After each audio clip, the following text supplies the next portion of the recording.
ಸ್ನೇಹಿತರೆ ನಮಸ್ಕಾರ. Study partner YouTube ಚಾನಲ್ಗೆ ಸ್ವಾಗತ.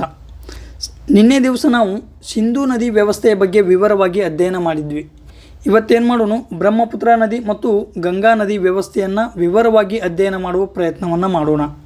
ಮುಂಬರುವ ಯಾವುದೇ ಎಕ್ಸಾಮ್ಗಳಲ್ಲಿ ಈ ನದಿಗಳಿಂದ ಪ್ರಶ್ನೆಗಳು ಉದಯವಾದಾಗ ಅವುಗಳನ್ನು ಬಿಡಿಸುವಂಥ ಸಾಮರ್ಥ್ಯವನ್ನು ಈ ವಿಡಿಯೋ ಮೂಲಕ ಬೆಳೆಸಿಕೊಳ್ಳುವ ಪ್ರಯತ್ನವನ್ನು ಮಾಡೋಣ. ಸೊ ಹಾಗಾದ್ರೆ ನೇರವಾಗಿ ಪ್ರಶ್ನೆ ಕಡೆಗೆ ಅಥವಾ ವಿವರಣೆ ಕಡೆಗೆ ಹೋಗೋದಾದ್ರೆ ಮೊದಲ ನದಿ ಯಾವುದಂದ್ರೆ ಬ್ರಹ್ಮಪುತ್ರ ನದಿ. ಈ ಬ್ರಹ್ಮಪುತ್ರ ನದಿ ಎಲ್ಲಿ ಉಗಮ ಹೊಂತದಂದ್ರೆ ಮೂಲತಃ ಟಿಬೇಟ್ನಲ್ಲಿ ಉಗಮ ಹೊಂತದ. ಟಿಬೇಟಿನ ಚಮಯುಂಗ್ಡಂಗ್ ಅನ್ನೋ ಗ್ಲೇಸಿಯರ್ಗಳಲ್ಲಿ ಹಿಮ ನದಿ ಅಂತ ಕರಿತೀವಿ. ಸೊ ಚಮಯುಂಗ್ಡಂಗ್ ಗ್ಲೇಷಿಯರ್ನಲ್ಲಿ ಉಗಮ ಹೊಂತದ. ಒಂದನೇ ಪಾಯಿಂಟ್ ಗೊತ್ತಾಯಿತು, ಎಲ್ಲಿ ಉಗಮ ಹೊಂತದಂದ್ರೆ ಚಮಯುಂಗ್ಡಂಗ್ ಗ್ಲೇಷಿಯರಲ್ಲಿ ಉಗಮ ಹೊಂತದ. ಇಲ್ಲಿ ಉಗಮ ಹೊಂದಿ ಹಿಮಾಲಯ ಪರ್ವತ ಶ್ರೇಣಿಗೆ ಸಮಾಂತರವಾಗಿ ಟಿಬೇಟ್ನಲ್ಲಿ ಹರಿತದ. ಸುಮಾರು 1200 ಕಿಲೋಮೀಟರ್ ಟಿಬೇಟ್ನಲ್ಲಿ ಹರಿತದ.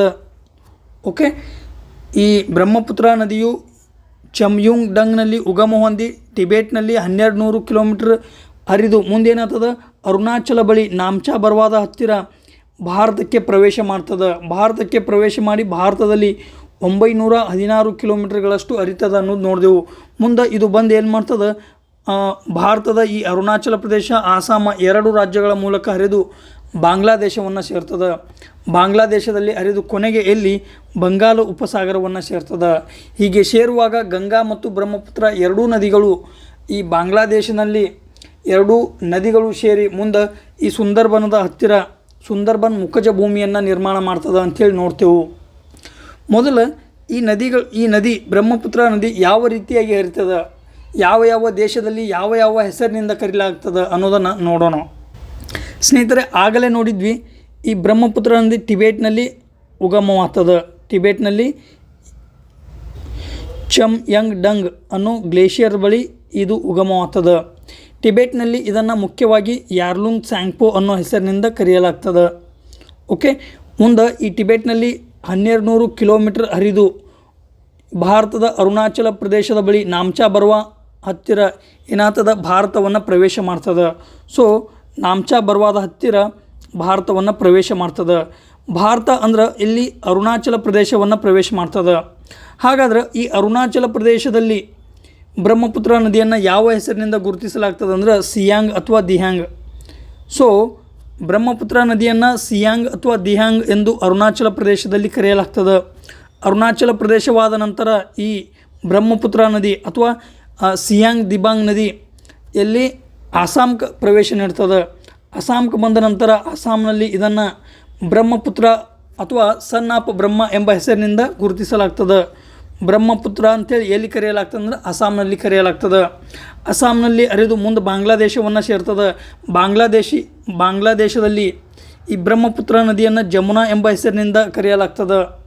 ಜಮುನಾ, ಈ ಕಡೆ ಬರುವ ಗಂಗಾ ಅನ್ನ ಪದ್ಮ ಅಂತೇಳಿ ಕರೀತಾರೆ.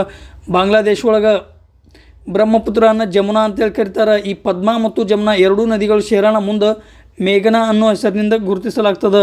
ಸೊ ಕೊನೆಯದಾಗಿ ಬೇ ಆಫ್ ಬೆಂಗಾಲ್ ಅಥವಾ ಬಂಗಾಳ ಉಪಸಾಗರದಲ್ಲಿ ಸೇರುವ ನದಿ ಯಾವುದಂದ್ರೆ ಮೇಘನಾ ಹೆಸರಿನಿಂದ ಈ ಎರಡೂ ನದಿಗಳು ಕೂಡಿ ಈ ಸುಂದರ್ಬನ್ ಡೆಲ್ಟಾದ ಹತ್ತಿರ ಸುಂದರ್ಬನ್ ಡೆಲ್ಟಾ ನಿರ್ಮಾಣ ಮಾಡುವ ಮೂಲಕ ಬಂಗಾಳ ಉಪಸಾಗರಕ್ಕೆ ಸೇರ್ತದೆ.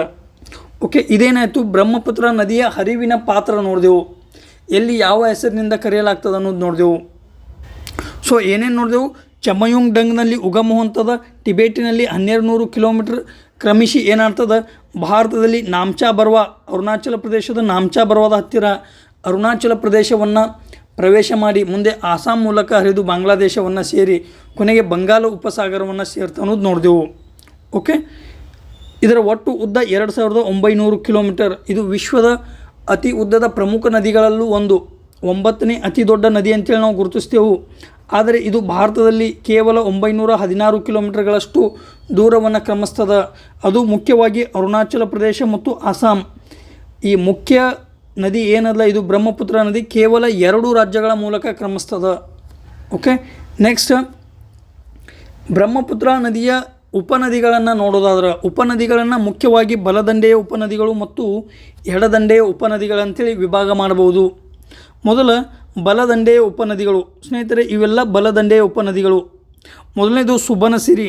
ಸುಬನಸಿರಿ ನದಿ ಬ್ರಹ್ಮಪುತ್ರ ನದಿಯ ಪ್ರಮುಖ ಬಲದಂಡೆಯ ಉಪನದಿ ಅಂತೇಳಿ ಕರಿತೀವಿ ನಾವು. ಪ್ರಮುಖವಾದದ್ದು ಯಾವುದಂದ್ರೆ ಸುಬನಸಿರಿ.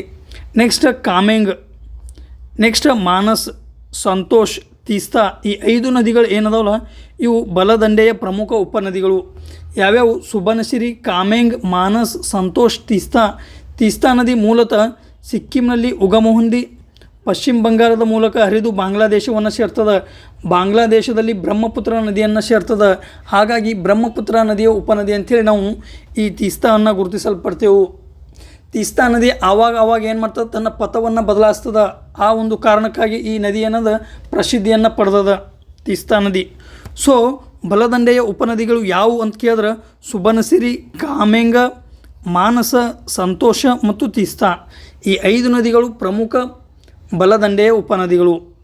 ಅದೇ ರೀತಿಯಾಗಿ ಎಡದಂಡೆಯ ಉಪನದಿಗಳನ್ನು ನೋಡಿದಾಗ ಪ್ರಮುಖವಾದ ಯಾವುದಂದ್ರೆ ದಿಬಾಂಗ್,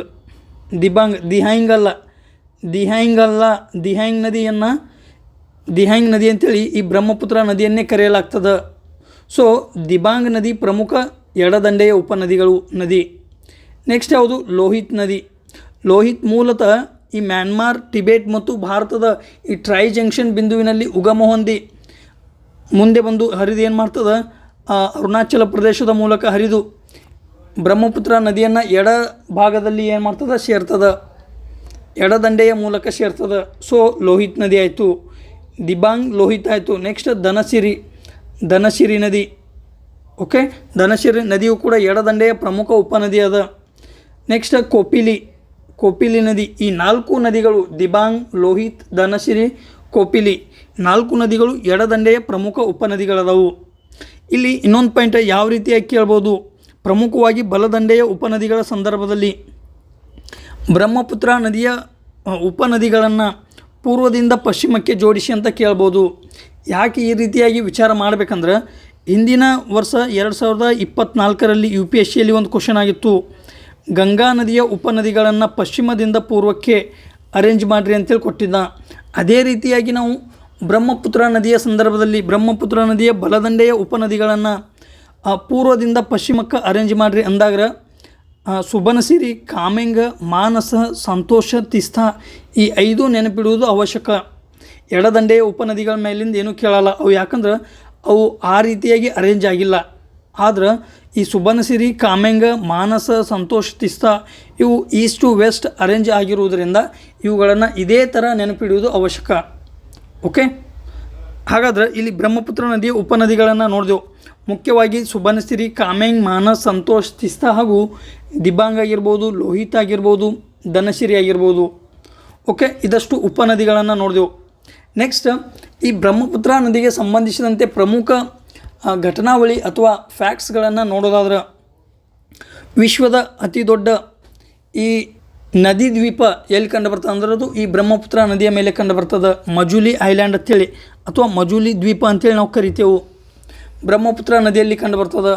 ಇದು ಮುಖ್ಯವಾಗಿ ಅಸ್ಸಾಂ ರಾಜ್ಯದಲ್ಲಿ ಕಂಡು ಬರ್ತದೆ ಮಜುಲಿ ಐಲ್ಯಾಂಡ್. ಸ್ನೇಹಿತರೆ, ನೆಕ್ಸ್ಟ್ NW2 ಅಂದ್ರೆ ರಾಷ್ಟ್ರೀಯ ಜಲಮಾರ್ಗ. ಸ್ನೇಹಿತರೆ, ಭಾರತದಲ್ಲಿ ಈ ಒಳನಾಡು ಜಲಮಾರ್ಗದ ಉದ್ದೇಶದಿಂದ ಹಲವಾರು ರಾಷ್ಟ್ರೀಯ ಜಲಮಾರ್ಗಗಳನ್ನು ಅಭಿವೃದ್ಧಿಪಡಿಸಲಾಗುತ್ತಿದೆ. ಅವುಗಳಲ್ಲಿ ಮೊದಲನೇದು, ಎರಡನೇದು ಭಾಳ ಇಂಪಾರ್ಟೆಂಟ್. ಈಶಾನ್ಯ ಭಾರತದಲ್ಲಿ ಈ 2ನೇ ರಾಷ್ಟ್ರೀಯ ಜಲಮಾರ್ಗ ಯಾವ ನದಿಗೆ ನಿರ್ಮಾಣ ಮಾಡಲಾಗಿದೆ ಅಂದರೆ ಬ್ರಹ್ಮಪುತ್ರ ನದಿ. ಮೂಲತಃ ಇದು ಸದಿಯಾ ಮತ್ತು ದುಬ್ರಿ ಈ 2 ನಗರಗಳ ನಡುವೆ ರಾಷ್ಟ್ರೀಯ ಜಲಮಾರ್ಗ 2 ಅಥವಾ 2ನೇ ರಾಷ್ಟ್ರೀಯ ಜಲಮಾರ್ಗವನ್ನು ಅಭಿವೃದ್ಧಿ ಮಾಡಲಾಗಿದೆ. ಹಾಗಾದರೆ 1ನೇ ರಾಷ್ಟ್ರೀಯ ಜಲಮಾರ್ಗ ಎಲ್ಲಿ ಅದ? ಇದು ಗಂಗಾ ನದಿಯ ಮೇಲದ. ಇದು ಗಂಗಾ ನದಿಯ ಮೇಲೆ ಪ್ರಯಾಗ್ರಾಜ್ದಿಂದ ಹಳ್ಳಿಯವರೆಗೆ, ಎಲ್ಲಿಗೆ? ಪ್ರಯಾಗ್ರಾಜ್ದಿಂದ ಹಳ್ಳಿಯವರೆಗಿನ ಈ ಜಲಮಾರ್ಗವನ್ನು ಕನೆಕ್ಟ್ ಮಾಡ್ತದೆ. ಯಾವುದು? ರಾಷ್ಟ್ರೀಯ ಜಲಮಾರ್ಗ 1. ನೆಕ್ಸ್ಟ್ ರಾಷ್ಟ್ರೀಯ ಜಲಮಾರ್ಗ 2 ಎಲ್ಲಿ ಅಂತ ನೋಡಿದೆವು? ಸದಿಯಾದಿಂದ ದುಬ್ರಿ. ಓಕೆ, ಇದು ಆಯಿತು. ನೆಕ್ಸ್ಟ್ ಬ್ರಹ್ಮಪುತ್ರ ನದಿ ಬರುವಾಗ ಇತ್ತೀಚೆಗೆ ನೋಡ್ಬೇಕು ನೀವು, ಅಸ್ಸಾಂನಲ್ಲಿ ಭೀಕರ ಪ್ರವಾಹ ಪರಿಸ್ಥಿತಿ ಉಂಟಾಗ್ಯದ. ಸೊ ಅದಕ್ಕಾಗಿ ಆ ಒಂದು ಉದ್ದೇಶದಿಂದ ಈ ಬ್ರಹ್ಮಪುತ್ರ ನದಿಯನ್ನು ಅಸ್ಸಾಮಿನ ಕಣ್ಣೀರಿನ ನದಿ ಅಂತೇಳಿ ಕರಿತೇವೆ. ಪ್ರತಿ ಸಲ ಏನಾಗ್ತದೆ, ಪ್ರವಾಹ ಪರಿಸ್ಥಿತಿಯನ್ನು ಉಂಟು ಮಾಡ್ತದೆ. ಕಾರಣ ಇಷ್ಟೇ, ಬ್ರಹ್ಮಪುತ್ರ ನದಿ ಹರಿದು ಬರುವಾಗ ಹಿಮಾಲಯ ಪರ್ವತಗಳಿಂದ ಏನು ಸೆಡಿಮೆಂಟ್ಸ್ಗಳನ್ನು ತರ್ತದೆ.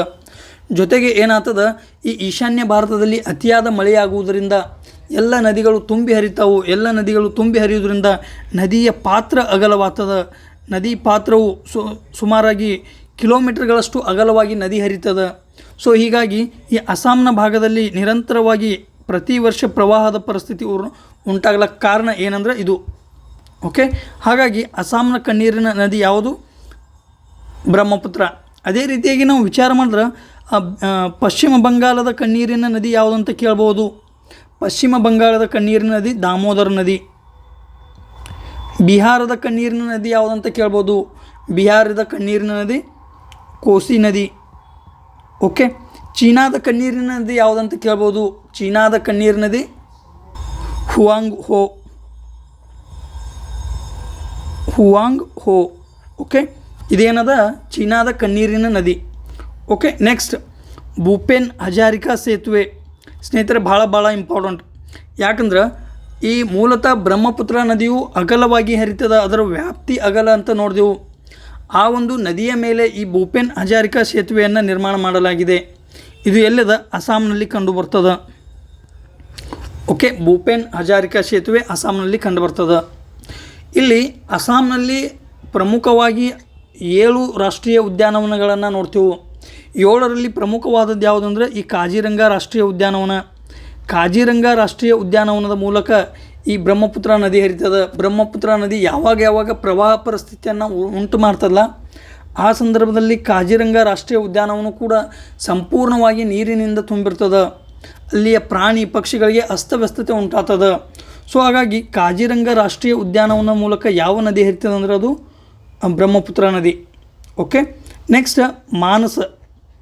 ಇಲ್ಲಿ ಬ್ರಹ್ಮಪುತ್ರ ನದಿಯ ಪ್ರಮುಖ ಉಪನದಿ ಅಂತೇಳಿ ನಾವು ಮಾನಸ ನದಿಯನ್ನು ನೋಡಿದೆವು.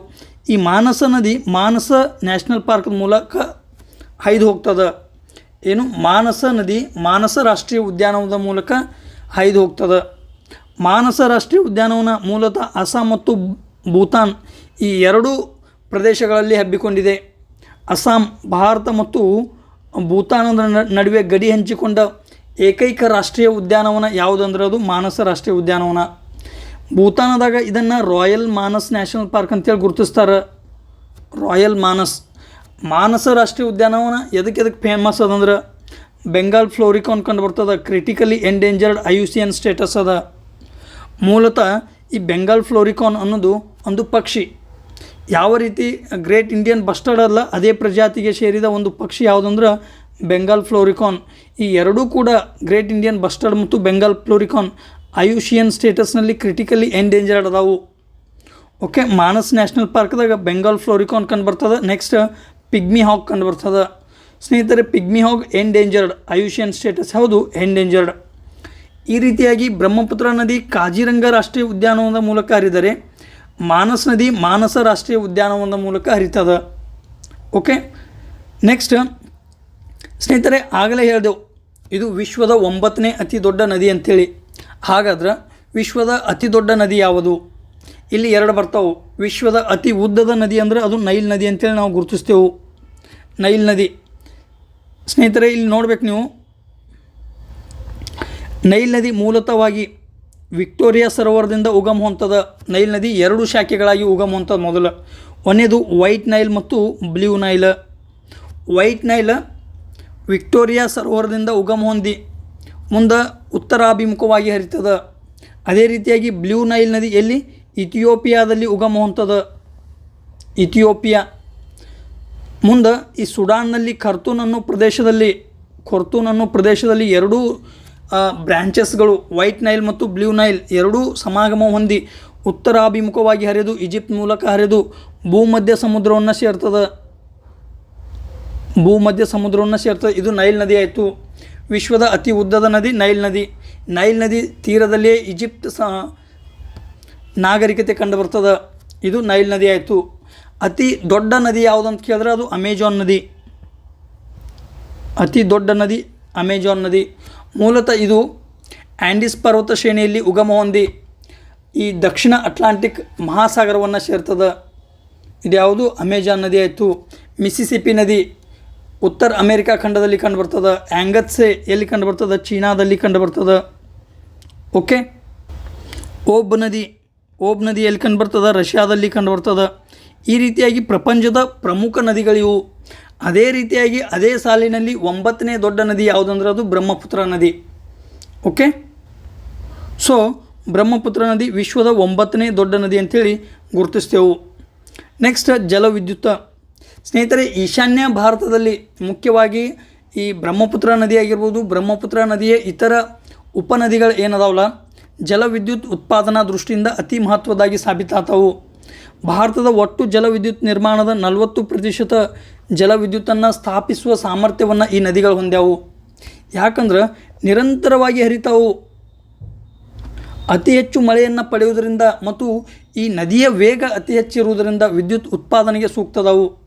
ಆದರೆ ಒಂದು ಪ್ರಮುಖ ಸಮಸ್ಯೆ ಏನದ ಅಂದ್ರೆ ಜಿಯೋಲಾಜಿಕಲಿ ಸೆನ್ಸಿಟಿವ್ ಝೋನ್ ಅದ. ಜಿಯೋಲಾಜಿಕಲಿ ಸೆನ್ಸಿಟಿವ್ ಝೋನ್ ಅಂದರೆ ಏನು? ನಿರಂತರ ಭೂಕಂಪಕ್ಕೆ ಒಳಗಾಗ್ತದೆ, ಲ್ಯಾಂಡ್ಸ್ಲೈಡಿಗೆ ಒಳಗಾಗ್ತದೆ.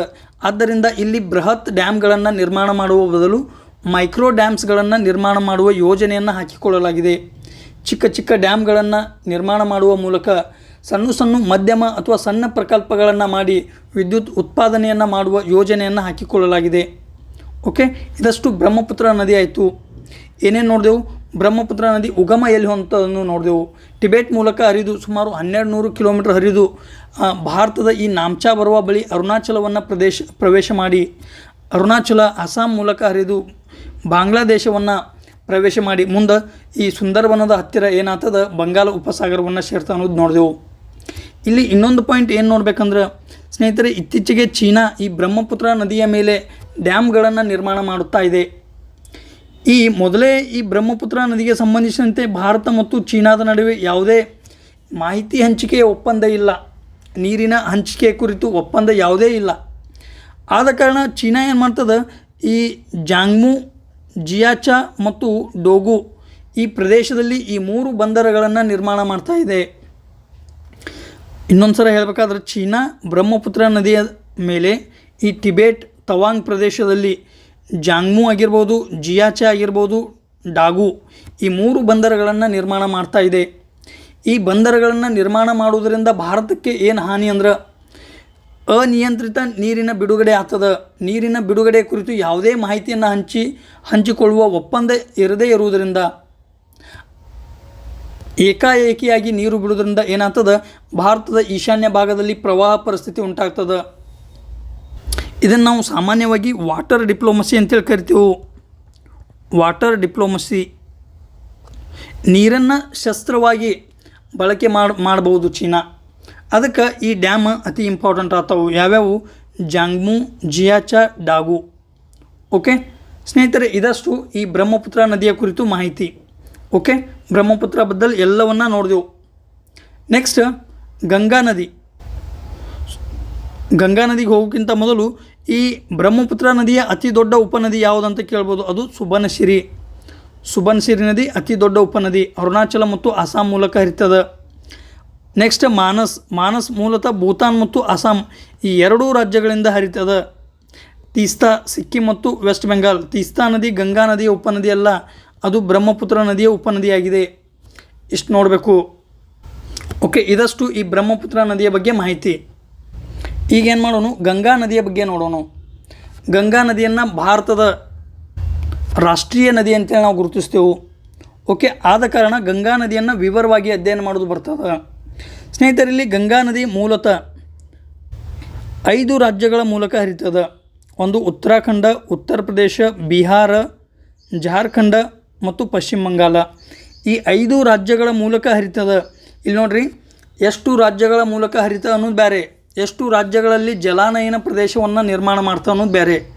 ಜಲಾನಯನ ಪ್ರದೇಶ ಅಂದ್ರೆ ಈ ಗಂಗಾ ನದಿಗೆ ಬರುವ ಉಪನದಿಗಳು ಯಾವ ರಾಜ್ಯಗಳಿಂದ ಹರಿತಾವಲ್ಲ ಆ ಎಲ್ಲ ರಾಜ್ಯಗಳು ಇದರಲ್ಲಿ ಬರ್ತಾವೆ. ಸೊ ಗಂಗಾ ನದಿಯು ಮುಖ್ಯವಾಗಿ 5 ರಾಜ್ಯಗಳಿಂದ ಹರಿತದೆ. ಉತ್ತರಾಖಂಡ, ಉತ್ತರ ಪ್ರದೇಶ, ಬಿಹಾರ, ಜಾರ್ಖಂಡ ಮತ್ತು ಪಶ್ಚಿಮ ಬಂಗಾಳ. ಪಶ್ಚಿಮ ಬಂಗಾಳದಲ್ಲಿ ಫರಕ್ಕಾ ಬ್ಯಾರೇಜ್ ಅಂತ ಬರ್ತದೆ. ಆ ಫರಕ್ಕಾ ಬ್ಯಾರೇಜ್ದಲ್ಲಿ ಗಂಗಾ ನದಿ ಏನಾಗ್ತದೆ, ಬೈಫರ್ಕೇಟ್ ಆಗ್ತದೆ, ಡಿಸ್ಟ್ರಿಬ್ಯೂಟ್ ಆಗ್ತದೆ. ಒಂದು ಪದ್ಮಾ ಮತ್ತು ಎರಡನೇದು ಹುಗ್ಲಿ ಅಂಥೇಳಿ. ಪದ್ಮ ಇದು ಬಾಂಗ್ಲಾದೇಶದಲ್ಲಿ ಗಂಗಾ ನದಿಯನ್ನು ಪದ್ಮ ಅಂತೇಳಿ ಕರೀತಾರೆ. ನೆಕ್ಸ್ಟ್ ಇನ್ನೊಂದು ಶಾಖೆ ಯಾವುದಂದ್ರೆ ಅದು ಹುಗ್ಲಿ ಶಾಖೆ. ಮೂಲತಃ ಈ ಹುಗ್ಲಿ ಶಾಖೆ ದಕ್ಷಿಣಾಭಿಮುಖವಾಗಿ ಹರಿದು ಕೋಲ್ಕತ್ತಾದ ಮೂಲಕ ಹರಿದು ಬಂಗಾಳ ಉಪಸಾಗರವನ್ನು ಸೇರ್ತದೆ. ಈ ಪದ್ಮ ಶಾಖೆ ಏನು ಮಾಡ್ತದೆ, ಬಾಂಗ್ಲಾದೇಶದ ಮೂಲಕ ಹರಿದು ಇಲ್ಲಿ ಮುಂದೆ ಬ್ರಹ್ಮಪುತ್ರ ನದಿಯನ್ನು ಸೇರಿ ಏನಾಗ್ತದೆ, ಮೇಘನಾ ಅನ್ನೋ ಹೆಸರಿನಿಂದ ಬಂಗಾಳ ಉಪಸಾಗರವನ್ನು ಸೇರ್ತದೆ. ಇದು ಗಂಗಾ ನದಿ ಆಯಿತು. ಗಂಗಾ ನದಿ ಭಾರತದಲ್ಲೇ ಉಗಮವಂಥದ್ದು, ಅದು ಉತ್ತರಾಖಂಡ ರಾಜ್ಯದಲ್ಲಿ. ಓಕೆ, ಗಂಗಾ ನದಿ ಉತ್ತರಾಖಂಡದ ರಾಜ್ಯದಲ್ಲಿ ಉಗಮ ಹೊಂದಿ ಬಂಗಾಳ ಉಪಸಾಗರ ಸೇರುವವರೆಗಿನ ಒಟ್ಟು ಉದ್ದ ಎಷ್ಟದಂದ್ರೆ 2525 ಕಿಲೋಮೀಟರ್ ಉದ್ದವಾದ ನದಿ ಅದ. ಗಂಗಾ ನದಿಯನ್ನು ಭಾರತದ ಅತಿ ಉದ್ದದ ನದಿ ಅಂತೇಳಿ ಕರಿತೇವೆ. ಲಕ್ಷಿರಲಿ, ಸಿಂಧೂ ನದಿ ಆಗಿರಲಿ, ಬ್ರಹ್ಮಪುತ್ರ ನದಿ ಆಗಿರಲಿ ಭಾರತದಲ್ಲಿ ಕಡಿಮೆ ಹರಿವನ್ನು ಹೊಂದಿವೆ. ಆದರೆ ಗಂಗಾ ನದಿ ಭಾರತದ ಅತಿ ಉದ್ದದ ನದಿ, 2525 ಕಿಲೋಮೀಟರ್. ಓಕೆ, ನೆಕ್ಸ್ಟ್ ಆಗಲೇ ಹೇಳಿದೆವು ಭಾರತದ ರಾಷ್ಟ್ರೀಯ ನದಿ ಯಾವುದಂದ್ರೆ ಗಂಗಾ ನದಿ ಅಂಥೇಳಿ. ಮೂಲತಃ 2008ರಲ್ಲಿ ಗಂಗಾ ನದಿಯನ್ನು ರಾಷ್ಟ್ರೀಯ ನದಿ ಅಂಥೇಳಿ ಘೋಷಣೆಯನ್ನು ಮಾಡಲಾಯಿತು. ಗಂಗಾ ನದಿ ಮ್ಯಾಗ ರಾಷ್ಟ್ರೀಯ ಜಲಮಾರ್ಗ 1 ಅಂದರೆ 1ನೇ ರಾಷ್ಟ್ರೀಯ ಜಲಮಾರ್ಗವನ್ನು ಅಭಿವೃದ್ಧಿ ಮಾಡಲಾಗಿದೆ. ಮೂಲತಃ ಇದು ಪ್ರಯಾಗ್ರಾಜ್ ಮತ್ತು ಹಲ್ದಿಯಾನ್ನು ಸಂಪರ್ಕಿಸುತ್ತದೆ. ನೋಡ್ರಿ, ಇಲ್ಲಿ ಅತಿ ಅಗ್ಗದ ಮಾರ್ಗ ಯಾವುದಂದ್ರೆ ಜಲಮಾರ್ಗ. ರಸ್ತೆ, ರೈಲಿಗಿಂತ ಅತಿ ಅಗ್ಗದ ಮಾರ್ಗ ಜಲಮಾರ್ಗ. ಹೀಗಾಗಿ ಒಳನಾಡು ಜಲಸಾರಿಗೆಯನ್ನು ಅಭಿವೃದ್ಧಿಪಡಿಸುವ ಉದ್ದೇಶದಿಂದ ಭಾರತ ಸರ್ಕಾರ ಏನು ಮಾಡ್ತದೆ, ಈ ಆಂತರಿಕ ಅಥವಾ ರಾಷ್ಟ್ರೀಯ ಜಲಮಾರ್ಗಗಳನ್ನು ನಿರ್ಮಾಣ ಮಾಡ್ತದೆ. National waterways authority of India, national waterways authority of India ಇದು ಏನು ಮಾಡ್ತದೆ, ರಾಷ್ಟ್ರೀಯ ಜಲಮಾರ್ಗಗಳನ್ನು ಅಭಿವೃದ್ಧಿ ಮಾಡ್ತದೆ. ಹೀಗೆ ಮಾಡಿದ ಮೊದಲ ರಾಷ್ಟ್ರೀಯ ಜಲಮಾರ್ಗ ಯಾವುದಂದ್ರೆ ಪ್ರಯಾಗ್ರಾಜ್ ಮತ್ತು ಹಲ್ದಿಯಾ ನಡುವಿನ ಜಲಮಾರ್ಗ. ಎರಡನೇದು ನೋಡಿದೆವು, ಎರಡನೇದು ಸದಿಯಾ ಮತ್ತು ದುಬ್ರಿ, ಇದು ಬ್ರಹ್ಮಪುತ್ರ ನದಿ ಮೇಲದ. ಓಕೆ, ಈ ರೀತಿ 2 ಜಲಮಾರ್ಗಗಳನ್ನು ನೋಡಿದೆವು.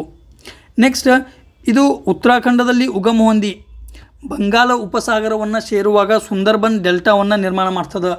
ವಿಶ್ವದ ಅತಿ ದೊಡ್ಡ ಡೆಲ್ಟಾವನ್ನು ನಿರ್ಮಾಣ ಮಾಡ್ತಾವು ಗಂಗಾ ಮತ್ತು ಬ್ರಹ್ಮಪುತ್ರ ನದಿಗಳು ಸೇರಿ. ಈ ಸುಂದರ್ಬನ್ ಡೆಲ್ಟಾ ಏನಲ್ಲ, ಬಹುತಾಂಶವಾಗಿ ಬಾಂಗ್ಲಾದೇಶದಲ್ಲಿ ಕಂಡುಬರ್ತದೆ. 1/3 ಭಾಗ ಭಾರತದಲ್ಲಿ, 2/3 ಭಾಗ ಬಾಂಗ್ಲಾದೇಶದಲ್ಲಿ ಕಂಡುಬರ್ತದೆ.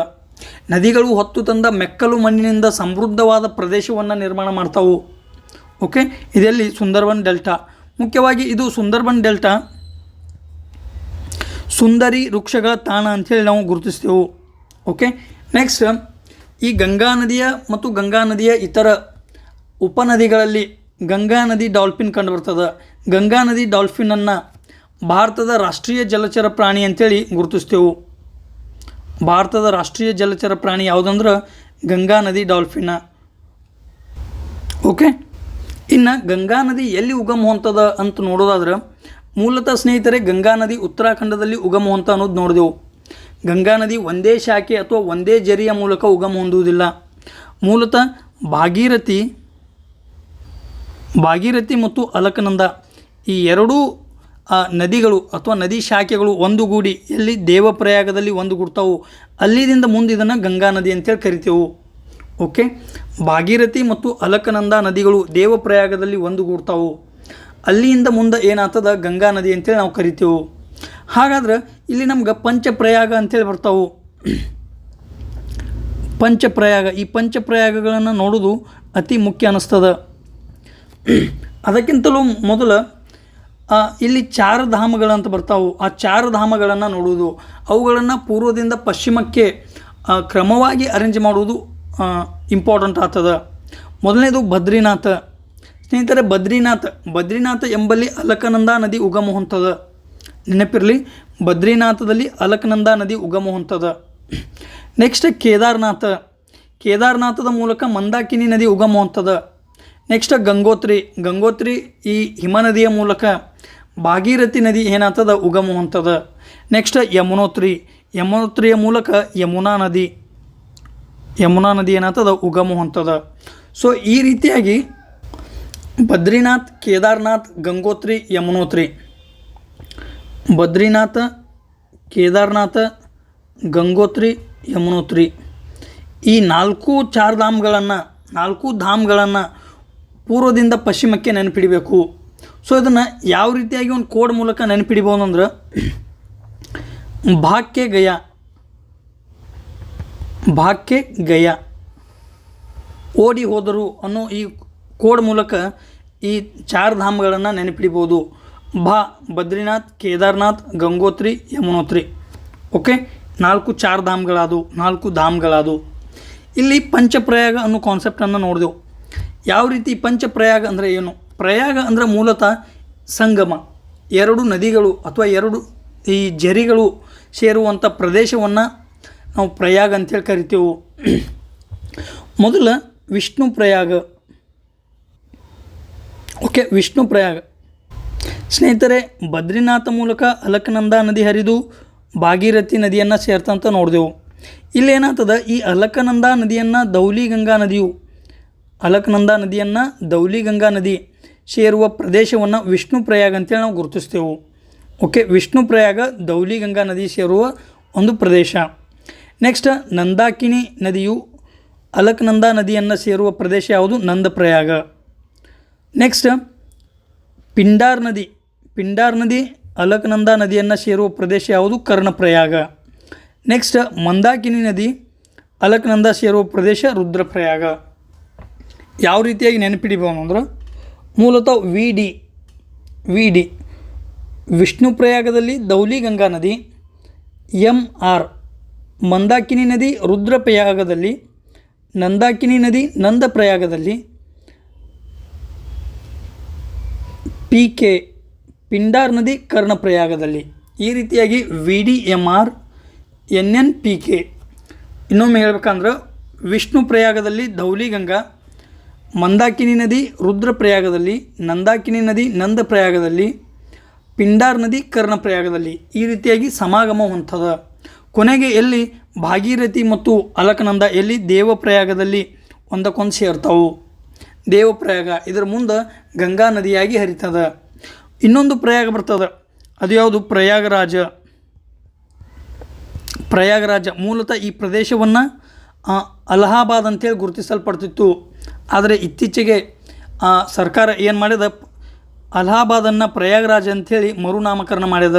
ಅಲ್ಲಿ ಗಂಗಾ ಮತ್ತು ಯಮುನಾ 2 ನದಿಗಳು ಸೇರ್ತವು. ಐತಿಹಾಸಿಕವಾಗಿ ಅಥವಾ ಪೌರಾಣಿಕವಾಗಿ ಗಂಗಾ, ಯಮುನಾ, ಸರಸ್ವತಿ ಈ 3 ನದಿಗಳ ತ್ರಿವೇಣಿ ಸಂಗಮ ಅಂಥೇಳಿ ಪ್ರಯಾಗರಾಜನ್ನು ಗುರುತಿಸ್ತೇವೆ. ಇದೇ ಒಂದು ಸಂಗಮದಲ್ಲಿ ಅಥವಾ ಸ್ಥಳದಲ್ಲಿ ಪ್ರಸಿದ್ಧ ಕುಂಭಮೇಳ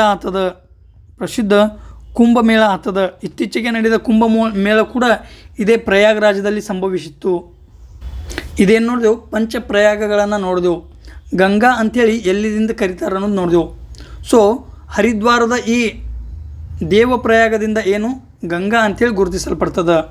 ಇನ್ನೇನು ಮಾಡೋಣ? ಗಂಗಾ ನದಿಯ ಪ್ರಮುಖ ಉಪನದಿಗಳನ್ನು ನೋಡೋಣ. ಅದರಲ್ಲಿ ಮೊದಲನೇದಾಗಿ ನಾವು ಏನು ಮಾಡೋಣ? ಎಡದಂಡೆಯ ಉಪನದಿಗಳು. ಓಕೆ, ಮೊದಲನೇ ಯಾವುದು? ರಾಮಗಂಗಾ ಬರ್ತದೆ. ಓಕೆ, ಮೊದಲನೇ ಉಪನದಿ ಯಾವುದು? ರಾಮಗಂಗಾ. ನೆಕ್ಸ್ಟ್ ಯಾವುದು? ಗೋಮತಿ. ಓಕೆ, ನೋಡ್ರಿ ಇಲ್ಲಿ ಇದು ರಾಮಗಂಗಾ. ನೆಕ್ಸ್ಟ್ ಗೋಮತಿ ನದಿ, ಅದು ಆಗೋಣ ಘಾಗ್ರಾ, ಅದು ಆಗೋಣ ಯಾವುದು? ಘಾಗ್ರಾ ನದಿ, ಅದು ಆಗೋಣ ಗಂಡಕ್. ಸೊ ರಾಮಗಂಗಾ, ಗೋಮತಿ, ಘಾಗ್ರಾ, ಗಂಡಕ್ ಆದಮೇಲೆ ಕೋಶಿ ಮತ್ತು ಮಹಾನಂದ. ಸ್ನೇಹಿತರೆ, ಗಂಗಾ ನದಿಯನ್ನು ಸೇರುವ ಅಥವಾ ಗಂಗಾ ನದಿಯ ಈ ಪಶ್ಚಿಮದಿಂದ ಪೂರ್ವಕ್ಕೆ ಬರುವಾಗ ಕೊನೆಯ ಉಪನದಿ ಯಾವುದು ಅಂದರೆ ಅದು ಮಹಾನಂದ ನದಿ. ಓಕೆ, ನೆಕ್ಸ್ಟ್ ಯಾವ್ಯಾವ ನೋಡಿದೆವು? ರಾಮಗಂಗಾ, ಗೋಮತಿ, ಘಾಗ್ರಾ, ಗಂಡಕ್, ಕೋಶಿ. ಇದೇ ರೀತಿಯಾಗಿ ಪಶ್ಚಿಮದಿಂದ ಪೂರ್ವಕ್ಕೆ ನಾವು ನೆನಪಿಡಬೇಕು. ಓಕೆ, ಸೊ ಎಡದಂಡೆಯ ಪ್ರಮುಖ ಉಪನದಿಗಳು ರಾಮಗಂಗಾ, ಗೋಮತಿ, ಘಾಗ್ರಾ, ಗಂಡಕ, ಕೋಸಿ, ಮಹಾನಂದ. ಓಕೆ, ನೆಕ್ಸ್ಟ್ ಈ ಬಲದಂಡೆಯ ಉಪನದಿಗಳನ್ನು ನೋಡೋಣ. ಸ್ನೇಹಿತರೆ, ಬಲದಂಡೆಯ ಉಪನದಿಗಳಲ್ಲಿ ಪ್ರಮುಖವಾಗಿ 2 ಬರ್ತವೆ. ಒಂದನೇದು ಯಾವುದು? ಯಮುನಾ ನದಿ. ಓಕೆ, ಒಂದನೇದು ಯಮುನಾ. ನೆಕ್ಸ್ಟ್ ಯಾವುದು? ಸೋನ್ ನದಿ. ಓಕೆ, ಯಮುನಾ, ಸೋನ್ ನದಿ ಗಂಗಾ ನದಿಯ ಪ್ರಮುಖ ಬಲದಂಡೆಯ ಉಪನದಿಗಳು. ಇನ್ನೊಂದು ಪಾಯಿಂಟ್ ಇಲ್ಲಿ ನೆನಪಿಡಬೇಕು, ಗಂಗಾ ನದಿಯ ಅತಿ ದೊಡ್ಡ ಉಪನದಿ ಯಾವುದಂತ ಕೇಳ್ಬೋದು, ಅದು ಯಮುನಾ. ಗಂಗಾ ನದಿಯ ಅತಿ ದೊಡ್ಡ ಉಪನದಿ. ಗಂಗಾ ನದಿಯ ಅತಿ ದೊಡ್ಡ ಬಲ ಉಪನದಿನೂ ಕೂಡ ಯಮುನಾ. ಓಕೆ, ಯಮುನಾ ನದಿ ಎಲ್ಲಿ ಹುಟ್ತದ? ಯಮುನೋತ್ರಿ ಎಂಬ ಈ ಹಿಮನದಿಯಲ್ಲಿ ಹುಟ್ತದ, ಯಮುನೋತ್ರಿ ಗ್ಲೇಷಿಯರ್ದಲ್ಲಿ ಹುಟ್ತದ. ನೆಕ್ಸ್ಟ್ ದೆಹಲಿಯ ಮೂಲಕ ಹರಿದು ಪ್ರಯಾಗ್ರಾಜ್ ಬಳಿ ಉತ್ತರ ಪ್ರದೇಶದ ಪ್ರಯಾಗ್ರಾಜ್ ಬಳಿ ಗಂಗಾ ನದಿಯನ್ನು ಸೇರ್ತದೆ. ಇದು ಯಮುನಾ ನದಿ ಆಯಿತು. ನೆಕ್ಸ್ಟ್ ಸೋನ ನದಿ ಮೂಲತಃ ಅಮರಕಂಟಕ ಪ್ರಸ್ಥಭೂಮಿಯಲ್ಲಿ ಉಗಮ ಹೊಂದಿ ಪಾಟ್ನಾದ ಬಳಿ ಗಂಗಾ ನದಿಯನ್ನು ಸೇರ್ತದೆ. ಸೊ ಈ ರೀತಿಯಾಗಿ ಯಮುನೋತ್ರಿ ಮತ್ತು ಸೋನ್ ಈ ಎರಡೂ ನದಿಗಳು ಗಂಗಾ ನದಿಯ ಬಲದಂಡೆಯ ಪ್ರಮುಖ ಉಪನದಿಗಳು. ನೆಕ್ಸ್ಟ್ ಈ ಯಮುನೋತ್ರಿ ನದಿಗೆ ಹಲವಾರು ಉಪನದಿಗಳು ಬರ್ತಾವೆ. ಅವು ಯಾವುದು ಅನ್ನೋದನ್ನು ಮುಂದಿನ ಸ್ಲೈಡ್ನಲ್ಲಿ ನೋಡೋಣ. ಹಾಗಾದರೆ ಈ ಯಮುನಾ ನದಿಯನ್ನು ನೋಡ್ತಿದ್ವಿ. ಯಮುನಾ ನದಿಗೆ ಹಲವಾರು ಉಪನದಿಗಳದಾವ ಅಂತ ನೋಡಿದೆವು. ಗಂಗಾ ನದಿಯ ಅತಿ ದೊಡ್ಡ ಉಪನದಿ ಅಂತ ನೋಡಿದೆವು. ಈ ಯಮುನಾ ನದಿ ಮುಖ್ಯವಾಗಿ ಉತ್ತರಾಖಂಡದ ಯಮುನೋತ್ರಿ ಗ್ಲೇಷಿಯರ್ ಬಳಿ ಉಗಮ ಹೊಂತದ. ಓಕೆ, ನೆಕ್ಸ್ಟ್ ಇದನ್ನು ಗಂಗಾ ನದಿಯ ಅತಿ ದೊಡ್ಡ ಉಪನದಿ ಅಂತೇಳಿ ಕರಿತೇವೆ. ನೆಕ್ಸ್ಟ್ ದೆಹಲಿಯ ಮೂಲಕ ಹರಿಯುತ್ತದೆ. ಯಮುನಾ ನದಿಯು ದೆಹಲಿಯ ಮೂಲಕ ಹರಿಯುತ್ತದೆ. ಯಮುನಾ ನದಿಯ ಮೇಲಿನ ಪ್ರಸಿದ್ಧ ನಗರಗಳು ಯಾವುವು ಅಂತ ಕೇಳ್ಬೋದು. ದೆಹಲಿ ಆಗಿರ್ಬೋದು, ಆಗ್ರಾ ಆಗಿರ್ಬೋದು, ಈ ಎರಡೂ ಪ್ರಮುಖ ನಗರಗಳು ಯಮುನಾ ನದಿಯ ಯಮುನಾ ನದಿ ಮೇಲೆ ನಿರತವಾಗಿವೆ. ನೆಕ್ಸ್ಟ್ ಯಮುನಾ ನದಿಯ ಪ್ರಮುಖ ಉಪನದಿಗಳಲ್ಲಿ ಬಲದಂಡೆಯ ಉಪನದಿಗಳು ಮತ್ತು ಎಡದಂಡೆಯ ಉಪನದಿಗಳು. ಬಲದಂಡೆಯಲ್ಲಿ ಕೇನ್, ಬೆಟ್ವಾ, ಸಿಂಧ್, ಚಂಬಲ್ ಈ 4 ಉಪನದಿಗಳು ಬರ್ತಾವೆ. ಮೂಲತಃ ವಿಂಧ್ಯ ಪರ್ವತ ಶ್ರೇಣಿಯಲ್ಲಿ ಈ ನದಿಗಳು ಉಗಮ ಹೊಂದುತ್ತವೆ. ಯಾವುವು? ಕೇನ್, ಬೆಟ್ವಾ, ಸಿಂಧ್, ಚಂಬಲ್. ನೆಕ್ಸ್ಟ್ ಎಡದಂಡೆಯ ಉಪನದಿಗಳಲ್ಲಿ ಹಿಂಡನ್ ಮತ್ತು ರಿಹ್ಯಾಂಡ್ ಇವೆರಡೂ ಯಮುನಾ ನದಿಯ ಉಪನದಿಗಳಾಗಿವೆ. ಓಕೆ, ಈ ಕೆನ್ ಬೆಟ್ವಾ ಯಾಕೆ ಇಂಪಾರ್ಟೆಂಟ್ ಅದಾವ ಅಂದರೆ ಇತ್ತೀಚೆಗೆ ರಿವರ್ ಲಿಂಕಿಂಗ್ ಪ್ರಾಜೆಕ್ಟ್ ಚಾಲೂ ಆಗಿದೆ. ರಿವರ್ ಲಿಂಕಿಂಗ್ ಪ್ರಾಜೆಕ್ಟ್ನಲ್ಲಿ ಕೆನ್ನದ ನೀರನ್ನು ಬೆಟ್ವಾಗೆ ಏನು ಮಾಡೋದು? ಹರಿಸುವುದು. ಕೆನ್ನಿನಲ್ಲಿಯೇ ಹೆಚ್ಚುವರಿ ನೀರನ್ನು ಬೆಟ್ವಾಕ್ಕೆ ಕನೆಕ್ಟ್ ಮಾಡುವ ಮೂಲಕ ಈ ಮಧ್ಯಪ್ರದೇಶದ ಬುಂದೇಲ್ಖಂಡ್ ಆಗಿರ್ಬೋದು, ಬಾಗೇಲ್ಖಂಡ್ ಭಾಗದಲ್ಲಿಯ ಈ ನೀರಿನ ಕೊರತೆಯನ್ನು ಏನು ಮಾಡೋದು?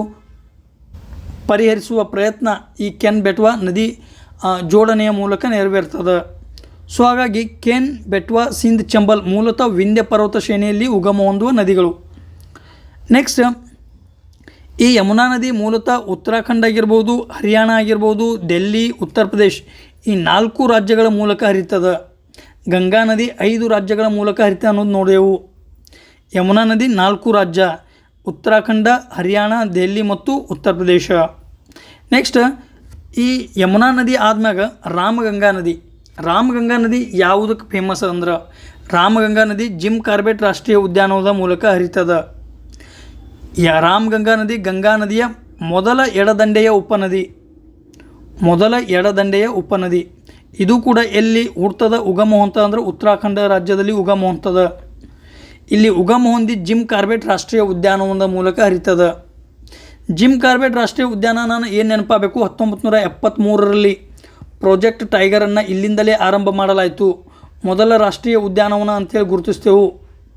ಓಕೆ, ಜಿಮ್ ಕಾರ್ಬೆಟ್ ರಾಷ್ಟ್ರೀಯ ಉದ್ಯಾನವನ. 3ನೇ ಅತಿ ಹೆಚ್ಚು ಹುಲಿ ಸಂಖ್ಯೆಯನ್ನು ಹೊಂದಿರುವ ರಾಜ್ಯ ಉತ್ತರಾಖಂಡ. ಇಲ್ಲಿ ಜಿಮ್ ಕಾರ್ಬೆಟ್ ಏನಲ್ಲ, ಅತಿ ಹೆಚ್ಚು ಹುಲಿ ಸಾಂದ್ರತೆಯನ್ನು ಹೊಂದಿದ ರಾಷ್ಟ್ರೀಯ ಉದ್ಯಾನವನ. ಅತಿ ಹೆಚ್ಚು ಹುಲಿ ಸಾಂದ್ರತೆ ಎಲ್ಲದ? ಜಿಮ್ ಕಾರ್ಬೆಟ್ ರಾಷ್ಟ್ರೀಯ ಉದ್ಯಾನವನ. ಮೂಲತಃ ಇದು ತರಾಯಿ ರೀಜನ್ನಲ್ಲಿ ಬರ್ತದೆ. ತರಾಯಿ ಪ್ರಾಂತ್ಯದಲ್ಲಿ. ತರಾಯಿ ಪ್ರಾಂತ್ಯ ಏನು, ತರಾಯಿ ಪ್ರಾಂತ್ಯ ಅಂದರೆ ಏನು ಅನ್ನೋದನ್ನು ಕಮೆಂಟ್ ಮಾಡಿ ತಿಳಿಸ್ರಿ. ಸೊ ಇದು ರಾಮಗಂಗಾ ನದಿ ಆಯಿತು. ನೆಕ್ಸ್ಟ್ ಚಂಬಲ್ ನದಿ. ಸ್ನೇಹಿತರೆ, ಚಂಬಲ್ ನದಿ ಮುಖ್ಯವಾಗಿ ಉತ್ತರಾಭಿಮುಖವಾಗಿ ಹರಿತದೆ. ಆಗಲೇ ಹೇಳಿದ ಹಾಗೆ ವಿಂಧ್ಯ ಪರ್ವತ ಶ್ರೇಣಿಯಲ್ಲಿ ಉಗಮ ಹೊಂದಿ ಉತ್ತರಾಭಿಮುಖವಾಗಿ ಹರಿತದೆ. ಓಕೆ, ಇದು ಮುಖ್ಯವಾಗಿ ಮಾಳ್ವಾ ಪ್ರಸ್ಥಭೂಮಿಯಲ್ಲಿ ಉಗಮ ಹೊಂತದೆ. ನೆಕ್ಸ್ಟ್ ರಾಜಸ್ಥಾನದ ಪ್ರಸಿದ್ಧ ನಗರ ಕೋಟಾ, ಎಜುಕೇಷನ್ ಹಬ್ ಅಂತೇಳಿ ಕರಿತೀವಿ ನಾವು, ಇಂಡಿಯಾದ ಎಜುಕೇಷನ್ ಹಬ್. ಈ ಕೋಟಾ ನಗರದ ಮೂಲಕ ಹರಿತದೆ. ಚಂಬಲ್ ನದಿ ಕೋಟಾ ನಗರದ ಮೂಲಕ ಹರಿತದೆ. ಇಲ್ಲಿ ಈ ಚಂಬಲ್ ನದಿಗೆ ಪ್ರಮುಖವಾಗಿ ಅಣೆಕಟ್ಟನ್ನು ನಿರ್ಮಾಣ ಮಾಡಲಾಗಿದೆ. ಅದು ಯಾವುದಂದ್ರೆ ಗಾಂಧಿ ಸಾಗರ ಅಣೆಕಟ್ಟು. ಗಾಂಧಿ ಸಾಗರ ಅಣೆಕಟ್ಟು ಯಾವ ನದಿ ಅಂದರೆ ಚಂಬಲ್ ನದಿ. ನೆಕ್ಸ್ಟ್ ಈ ಚಂಬಲ್ ನದಿ ಯಾವುದಕ್ಕೆ ಫೇಮಸ್ ಅದಂದ್ರೆ ಬ್ಯಾಡ್ಲ್ಯಾಂಡ್ ಟೋಫೋಗ್ರಫಿಯನ್ನು ನಿರ್ಮಾಣ ಮಾಡ್ತದೆ. ಬ್ಯಾಡ್ಲ್ಯಾಂಡ್ ಟೋಫೋಗ್ರಫಿ. ಸೊ ಇದು ಚಂಬಲ್ ನದಿ ಆಯಿತು. ನೆಕ್ಸ್ಟ್ ಕೋಶಿ ನದಿ. ಕೋಶಿ ನದಿಯನ್ನು ಬಿಹಾರಿನ ಕಣ್ಣೀರಿನ ನದಿ ಅಂತೇಳಿ ಕರೀತೇವೆ. ಓಕೆ, ಕೋಶಿ ನದಿಯನ್ನು ಬಿಹಾರದ ಕಣ್ಣೀರಿನ ನದಿ. ಸೊ ಈ ರೀತಿಯಾಗಿ ನಾವು ಈ ಗಂಗಾ ನದಿ ವ್ಯವಸ್ಥೆಯನ್ನು ವಿವರವಾಗಿ ಅಧ್ಯಯನ ಮಾಡುವ ಪ್ರಯತ್ನವನ್ನು ಮಾಡಿದೆವು. ಈ ಸಿಂಧು ಆಗಿರ್ಬೋದು, ಗಂಗಾ ಆಗಿರ್ಬೋದು, ಬ್ರಹ್ಮಪುತ್ರ ನದಿ, ಈ ಮೂರೂ ನದಿಗಳು ಹಿಮಾಲಯ ಪರ್ವತ ಶ್ರೇಣಿಗಳಲ್ಲಿ ಉಗಮ ಹೊಂದಿ ಅಪಾರ ಪ್ರಮಾಣದ ಈ ಸೆಡಿಮೆಂಟ್ಸ್ಗಳನ್ನು ತಂದು ಸಿಂಧು, ಗಂಗಾ, ಬ್ರಹ್ಮಪುತ್ರ ಬಯಲು ಪ್ರದೇಶವನ್ನು ನಿರ್ಮಾಣ ಮಾಡಿವೆ. ಇದು ವಿಶ್ವದ ಅತಿ ಪ್ರಮುಖವಾದ ಒಂದು ಬಯಲು ಪ್ರದೇಶ ಅಂತೇಳಿ ಕರಿತೇವೆ. ಸಿಕ್ಕಾಪಟ್ಟಿ ಡೆನ್ಸ್ ಪಾಪ್ಯುಲೇಷನನ್ನು ಹೊಂದಿದೆ.